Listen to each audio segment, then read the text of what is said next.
নমস্কার বন্ধুরা, অতসী সহজ রান্নাঘরে আরও একটা নতুন রেসিপিতে সবাইকে স্বাগত। আজকের আমি তোমাদের সাথে শেয়ার করব কাতলা মাছের একটা রেসিপি। কাতলা মাছ তোমরা বিভিন্নভাবেই রান্না করে খেয়েছো।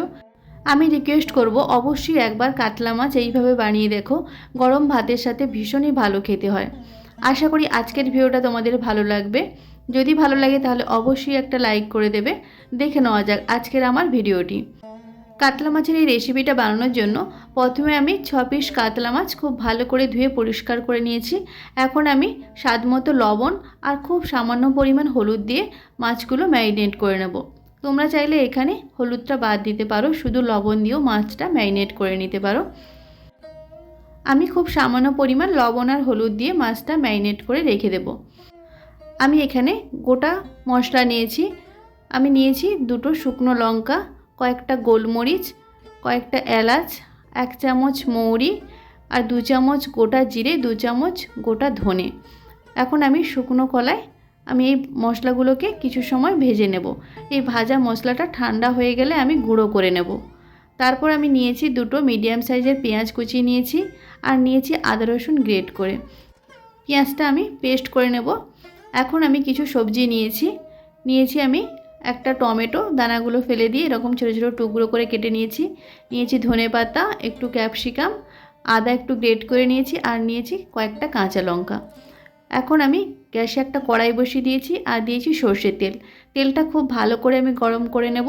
তেলটা গরম হয়ে গেলে আমি দিয়ে দেবো লবণ আর হলুদ মাখিয়ে রাখা মাছগুলো। গ্যাসটা লো টু মিডিয়াম ফ্লেমে রেখে মাছগুলো খুব ভালো করে লাল লাল করে ভেজে নিতে হবে। এক সাইডটা লাল লাল করে ভাজা হয়ে গেলে অপর সাইডটা উল্টে সেমভাবে লাল লাল করে ভেজে নামিয়ে নিতে হবে। মাছটা যাতে পুড়ে না যায় সেদিকে খেয়াল রাখতে হবে। দেখো এইভাবে মাছটা লাল লাল করে ভাজা হয়ে যেতে আমি একটা প্লেটে নামিয়ে দেব। তারপর আমি বাকি মাছগুলো সেমভাবে ভেজে নেব। সমস্ত মাছগুলো ভেজে আমি নামিয়ে নিয়েছি।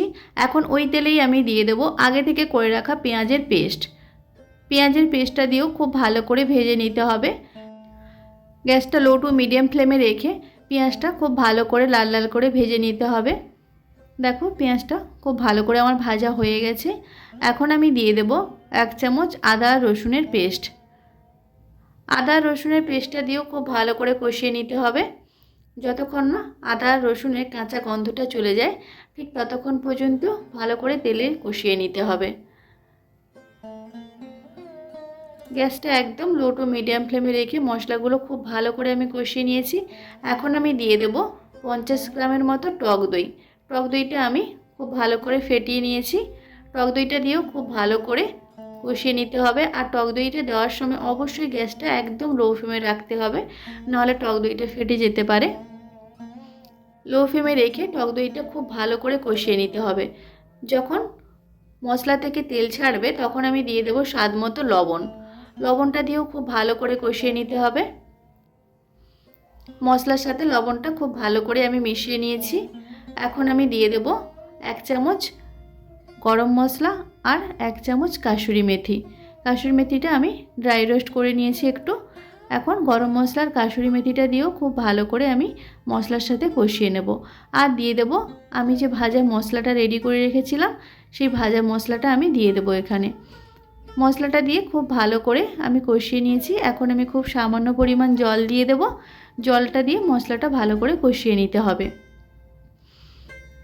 গ্যাসটা অবশ্যই এই সময় লো টু মিডিয়াম ফ্লেমে রেখে মশলাটা কষাতে হবে। হাই ফ্লেমে রাখলে মশলাটা পুড়ে যেতে পারে। তাই লো টু মিডিয়াম ফ্লেমে রেখে মশলাটা আমি খুব ভালো করে কষিয়ে নিয়েছি। এখন আমি দিয়ে দেব কাজু বাদাম বাটা। আমি এখানে 10 থেকে 12টা কাজু বাদাম একটু পেস্ট করে নিয়েছিলাম, সেই কাজু বাদামের পেস্টটা আমি দিয়ে দেব। কাজু বাদামের পেস্টটা দিয়েও মশলার সাথে খুব ভালো করে কষিয়ে নিতে হবে। আর একদম লো ফ্লেমে রেখে মশলাটা কষাতে হবে, না হলে কড়াইতে লেগে যেতে পারে যেহেতু কাজু বাদাম আছে। এখন আমি দিয়ে দেব ওই মিক্সির জার ধুয়ে একটু জল। কাজু বাদামটা অনেকটাই লেগেছিল, তাই মিক্সির জারটা ধুয়ে আমি কিছুটা পরিমাণ জল দিয়ে ভালো করে মশলাটা আবারও আমি কষিয়ে নেব 2 থেকে 3 মিনিটের জন্য। তারপর আমি দিয়ে দেব গ্রেভির জন্য জল। তোমরা যেমন গ্রেভি পছন্দ করো সেই অনুযায়ী জলটা দিয়ে দেবে। তবে এই রান্নাতে বেশি গ্রেভি রাখলে ভালো লাগবে না। মোটামুটি ভাত দিয়ে খাওয়ার মতো সেই রকম গ্রেভি রাখতে হবে, তাহলে টেস্টটা ভীষণই ভালো হবে। দেখো আমি জল এখানে দিয়ে দিয়েছি, তারপর মিডিয়াম ফ্লেমে রেখে আমি 10 মিনিটের জন্য গ্রেভিটা ফুটিয়ে নেব। 10 মিনিটের মতো গ্রেভিটা আমি ফুটিয়ে নিয়ে দিয়ে দেব আগে থেকে ভেজে রাখা মাছগুলো। সমস্ত মাছগুলো আমি দিয়ে দেব। তারপর আমি মিডিয়াম ফ্লেমে আরও 5 মিনিটের জন্য আমি রান্না করে নেব। তাহলেই আমাদের রেডি হয়ে যাবে কাতলা মাছের স্পেশাল রেসিপি। এটা গরম ভাতের সাথে ভীষণই ভালো লাগে। তোমরা এই অবস্থায় অবশ্যই সার্ভ করতে পারো। তবে আমি এখানে একটা তড়কা অ্যাড করব, তার জন্য আমি গ্যাসে একটা সসপ্যান বসিয়ে দিয়েছি আর দিয়েছি 2 চামচ সাদা তেল। এখন আমি আগে থেকে যে সবজিগুলো কেটে রেখেছিলাম, টমেটো, ক্যাপসিকাম, কাঁচা লঙ্কা আর একটু আদা, সেইটা আমি দিয়ে আমি 1.5 থেকে 2 মিনিটের জন্য একটু ভেজে নেব। মিডিয়াম ফ্লেমে আমি 1.5 থেকে 2 মিনিটের জন্য ভেজে নিয়েছি। আর দেখো এদিকে গ্রেভিটাও একদম রেডি হয়ে গেছে। মাছটা 5 মিনিটের জন্য আমি ফুটিয়ে নিয়েছি। এখন আমি তড়কাটা এখানে দিয়ে দেব। এই রেসিপিতে এই তড়কাটা অ্যাড করলে ভীষণই ভালো টেস্ট হয় আর দেখতেও খুব সুন্দর হয়। দেখো কতটা কালারফুল লাগছে, সাদা গ্রেভির মধ্যে লাল সবুজ, ভীষণই ভালো দেখতে লাগছে আর এর টেস্ট হয় জাস্ট অসাধারণ। এখন আমি ওপর থেকে খুব সামান্য পরিমাণ একটু ধনেপাতা ছড়িয়ে দেব, তাহলেই আমাদের রেডি হয়ে যাবে কাতলা মাছের স্পেশাল রেসিপি। গরম ভাতের সাথে ভীষণই ভালো খেতে হয়।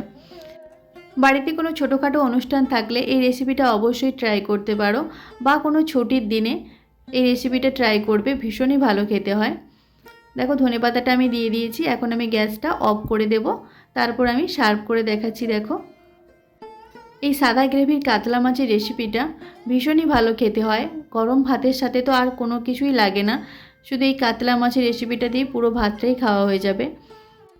কাতলা মাছ তোমরা বিভিন্নভাবে রান্না করে খেয়েছো, কাতলা মাছের কালিয়া, কাতলা মাছের রেজালা বা কাতলা মাছের ঝোল।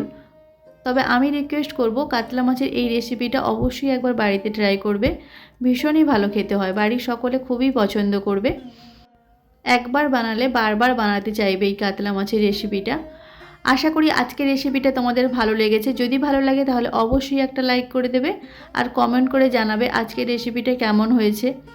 আর আমার থেকে এরকম নতুন নতুন রেসিপি পেতে অবশ্যই আমার চ্যানেলটিকে সাবস্ক্রাইব করে পাশে থাকা বেল আইকনটি প্রেস করে অল অপশানে ক্লিক করে দেবে। তাহলে যখনই আমি নতুন কোনো ভিডিও আপলোড করব সবার প্রথমে তোমাদের কাছে নোটিফিকেশান পৌঁছে যাবে।